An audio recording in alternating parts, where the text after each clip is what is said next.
এতে ময়দা দেওয়া আছে আর সুজি দেওয়া আছে। একটু রুল ময়দা দিয়েছি, একটু আটা দিয়েছি আর একটু সুজি দিয়েছি।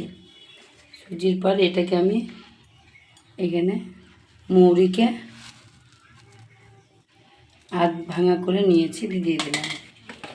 যেটা মানে চিনি দিলেও হবে, গুড় দিলেও হবে, তো আমি চিনি দিচ্ছি। চিনি দিলে রঙটা ভালো হয়, ওই জন্য আমি চিনি দিয়ে দিলাম। তোমরা যদি মনে করো গুড় দিতে তাহলে গুড় দেবা। দিয়ে এই দুধটা ফুটিয়ে রেখে দিয়েছিলাম, দুধটা সব দিয়ে দেবো।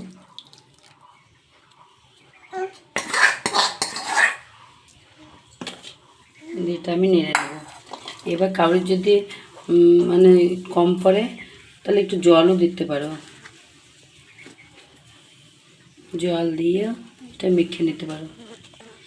স্বাদটা হওয়ার জন্য 1 চিমটি লবণ দিয়ে দিলাম। এটাকে আমি ভালো করে মাখিয়ে নিই। এতে আমি 1 চিমটি খাবার সোডা দিয়ে দিলাম।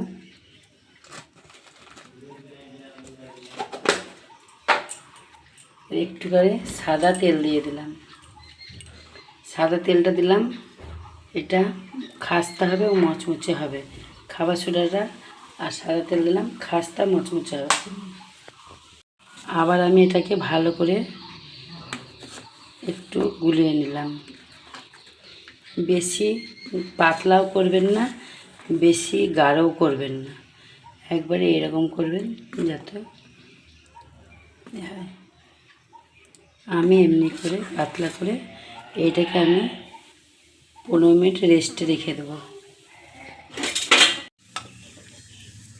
দেখুন এরকম পাতলা করতে হবে। এরকম দিয়ে দিলাম 1 হাতা করে, 1 হাতা করে এটা দিতে হবে। কি সুন্দর লুচির মতো ফুলে ফুলে উঠছে।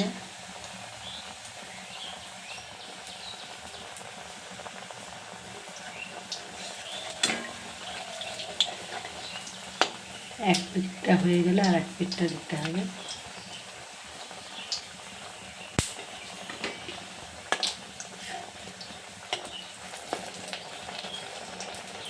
দেখুন এক পিঠটা হলে আর এক পিঠটা দিতে হবে।